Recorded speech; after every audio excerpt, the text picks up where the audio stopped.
जिस सिंगर को करोड़ों देकर बुलाया गया था वो ऐन वक्त पर गायब हो गया।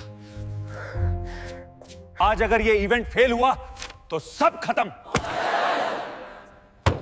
लोग बोर हो रहे थे, इज्जत फिसल रही थी। तेरी हैसियत क्या है इस मंच पे खड़े होने की? तू जानता भी है? तू जानता भी है ये किसकी महफिल है? I had given that international star an advance of a full 60 lakh rupees, and this behavior of his at the last moment. आज मेरे इकलौते वारिस की शादी है, अगर संगीत नहीं हुआ तो समाज में मेरा सर झुक जाएगा। लेकिन सुन, अगर तूने वाकई गाकर सबको मंत्रमुग्ध कर दिया तो मैं तुझे पूरे 25 करोड़ का इनाम दूंगा। ये शहर का अब तक का सबसे आलीशान विवाह उत्सव था। नाम ऐसा कि जिसे सुनकर बड़े बड़े व्यापारी अदब से खड़े हो जाएं। रणवीर शेखावत। इस बात का विशाल कारोबार, मैगजीन के कवर पेज पर चमकता चेहरा, और आज उनके बेटे की भव्य शादी। राजस्थान का एक ऐतिहासिक किला जो आज हजारों दीपकों से जगमगा रहा था। हर मेज पर चांदी के बर्तन, विदेशी इत्र की महक और बीचों बीच बना एक भव्य मंच।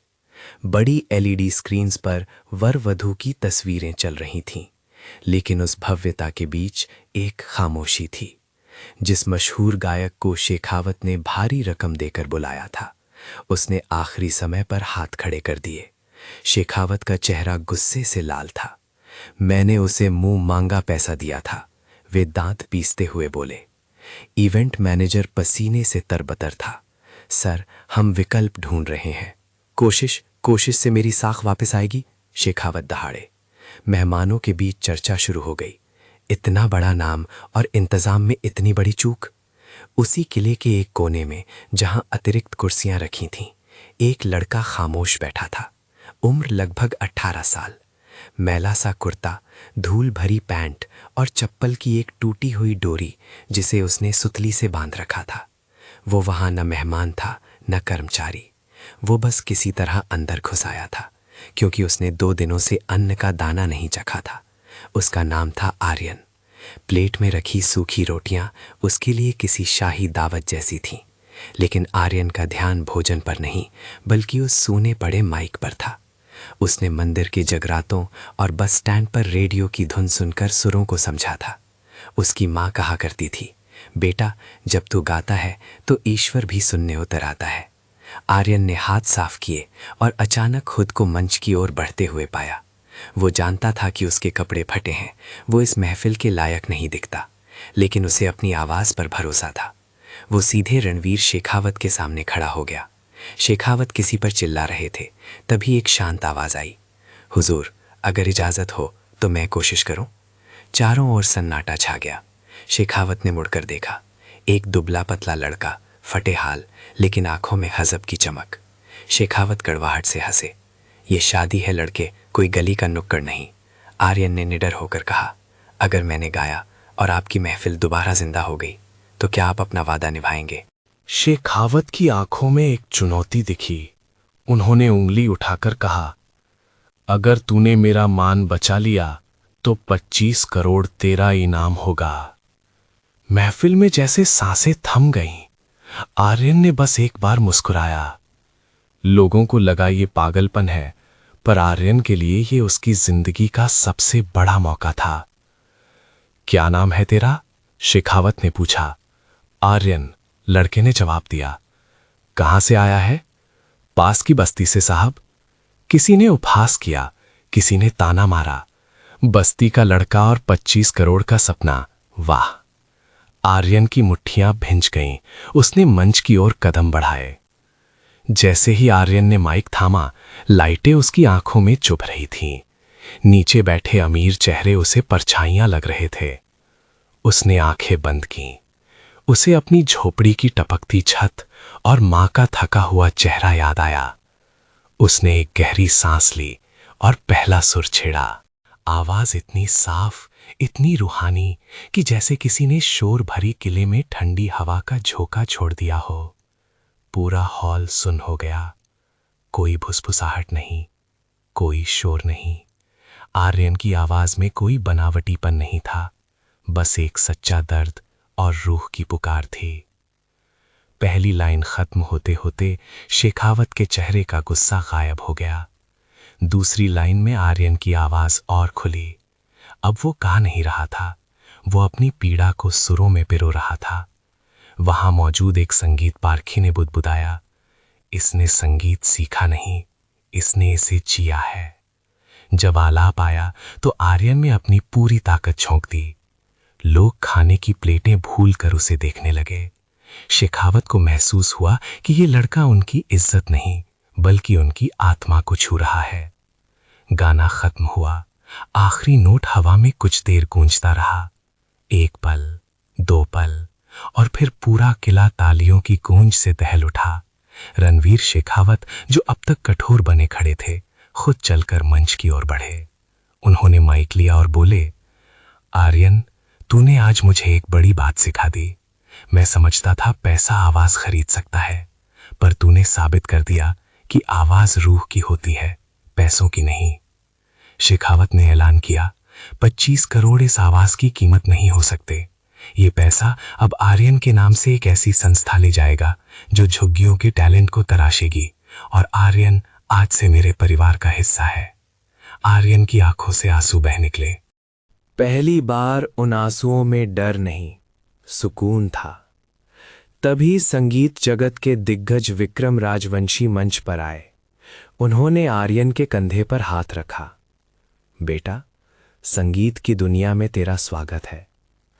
आर्यन को लगा जैसे उसकी दुनिया रातों रात बदल गई।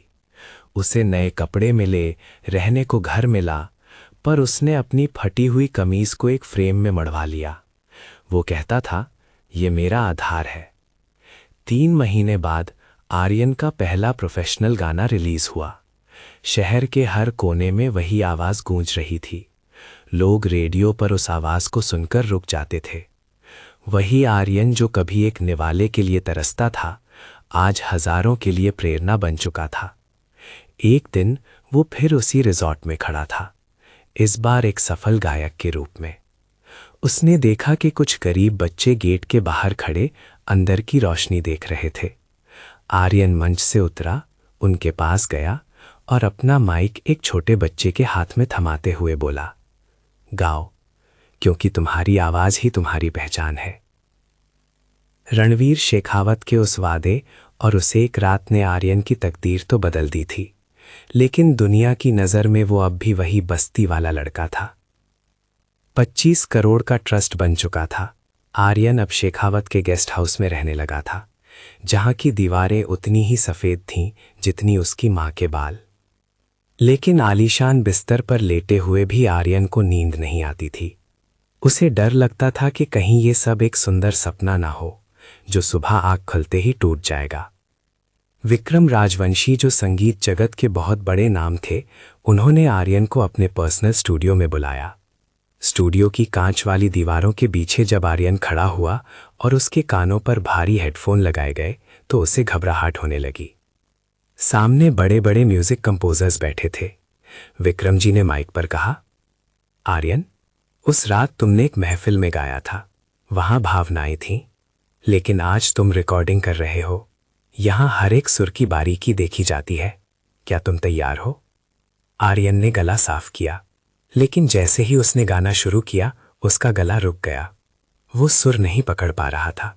जो आवाज खुले आसमान के नीचे दहाड़ती थी, वो उस एसी वाले ठंडे कमरे में कांपने लगी। पीछे से एक जूनियर म्यूजिक डायरेक्टर ने ताना मारा, सर, मैंने पहले ही कहा था, वायरल होना और प्रोफेशनल सिंगर होना दोनों में जमीन आसमान का फर्क है। ये लड़का बस एक रात का तुक्का था। आर्यन स्टूडियो से बाहर निकला। उसके पैर भारी थे। उसे लगा कि वो अपनी मां और शेखावत साहब का भरोसा तोड़ रहा है। वो चुपचाप बिना किसी को बताए अपनी पुरानी बस्ती में चला गया। वहां उसकी झोपड़ी अब खाली थी, लेकिन उसकी दीवारें आज भी उसकी यादों से भरी थीं। वहां उसे अपनी मां मिली, जो अब एक अच्छे अस्पताल में इलाज करवा रही थी, लेकिन उस दिन घर आई थी। मां ने आर्यन का उतरा हुआ चेहरा देखकर कहा, बेटा, जब तू छोटा था और भूखा होता था तब तू चिल्लाता नहीं था, तू रोता नहीं था, तू बस गुनगुनाता था, क्योंकि तुझे पता था कि तेरी आवाज ही तेरी शक्ति है। आज जब तेरे पास सब कुछ है तो तू अपनी शक्ति क्यों भूल रहा है? आर्यन को अपनी गलती समझ आ गई। वो लोगों के लिए, पैसों के लिए या दिखावे के लिए गा रहा था, जबकि उसे अपनी रूह के लिए गाना था। अगले दिन आर्यन वापस स्टूडियो पहुंचा। इस बार उसने जूते उतार दिए और नंगे पैर फर्श पर खड़ा हो गया। उसने आंखें बंद की और कल्पना की कि वो उसी टूटी हुई छत के नीचे बैठा है जहां बारिश की बूंदें गिर रही हैं। विक्रम राजवंशी ने इशारा किया, रिकॉर्डिंग स्टार्ट। आर्यन ने इस बार जो भाया वो कोई गाना नहीं था, वो एक प्रार्थना थी। उसकी आवाज स्टूडियो की दीवारों को चीरकर सीधे सुनने वालों की रूह तक पहुंच गई।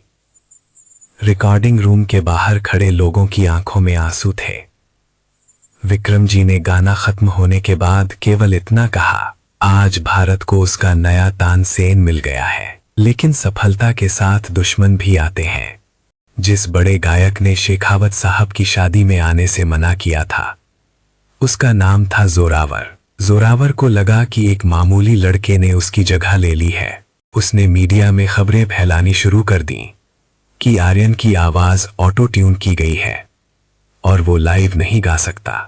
जोरावर ने आर्यन को एक लाइव चैरिटी कॉन्सर्ट में चुनौती दी। ये कॉन्सर्ट हजारों लोगों के सामने होना था और इसका सीधा प्रसारण पूरी दुनिया में होना था। स्टेडियम खचाखच भरा था। जोरावर ने अपनी पूरी टीम और महंगे वाद्य यंत्रों के साथ एक धमाकेदार परफॉर्मेंस दी। लोगों ने खूब तालियां बजाईं। अब बारी आर्यन की थी। आर्यन जैसे ही मंच पर आया, जोरावर के आदमियों ने तकनीकी गड़बड़ी कर दी। अचानक आर्यन का माइक बंद हो गया और बैकग्राउंड म्यूजिक भी रुक गया। पूरे स्टेडियम में सन्नाटा छा गया। जोरावर कोने में खड़ा मुस्कुरा रहा था। उसे लगा कि आर्यन अब बेइज्जत होकर मंच से उतर जाएगा। आर्यन ने एक पल के लिए नीचे देखा। उसने देखा कि सबसे पहली कतार में रणवीर शेखावत और उसकी मां बैठे थे। उनकी आंखों में उम्मीद थी। आर्यन ने माइक को एक तरफ रख दिया। उसने बिना किसी बिजली के यंत्र माइक के केवल अपने फेफड़ों की पूरी ताकत से गाना शुरू किया। उसकी आवाज बिना माइक के भी स्टेडियम के आखिरी कोने तक पहुंच रही थी।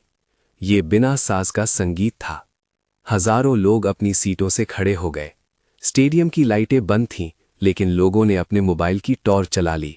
ऐसा लग रहा था जैसे जमीन पर तारे उतर आए हों। कॉन्सर्ट खत्म हुआ। जोरावर का सिर शर्म से झुक गया। रणवीर शेखावत मंच पर आए और उन्होंने आर्यन का हाथ हवा में उठाया। उन्होंने कहा, मैंने 25 करोड़ का वादा किया था, लेकिन आज मैं अपनी संपत्ति का एक बड़ा हिस्सा आर्यन के नाम करता हूं, क्योंकि इसने साबित कर दिया कि सच्चाई को दबाया नहीं जा सकता। आर्यन ने वो संपत्ति लेने से मना कर दिया। उसने कहा, साहब, मुझे बस इतना चाहिए कि शहर का कोई भी बच्चा हुनर होने के बावजूद सड़कों पर बर्तन ना धोए। आज आर्यन एक ग्लोबल आइकन है। उसके पास सब कुछ है, शोहरत, दौलत और सम्मान। लेकिन आज भी हर साल की उसी तारीख को वो अपनी पुरानी बस्ती में जाता है, नंगे पैर बैठता है और उन बच्चों के साथ गाता है जिनकी आवाज दुनिया नहीं सुन पाती। मंच चाहे छोटा हो या बड़ा, अगर आवाज में सच्चाई है तो कायनात खुद रास्ता बनाती है। दोस्तों, अगर आपको आर्यन जैसी ये कहानियां पसंद आती हैं तो हमें कमेंट में ज़रूर बताएं कि आप इस कहानी से क्या सीखे। क्या आप चाहते हैं कि हम ऐसी और भी प्रेरणादायक कहानियां लेकर आएं? लाइक करें, सब्सक्राइब करें और अपने दोस्तों के साथ शेयर करना ना भूलें, ताकि हम अगली कहानी जल्दी लेकर आएं।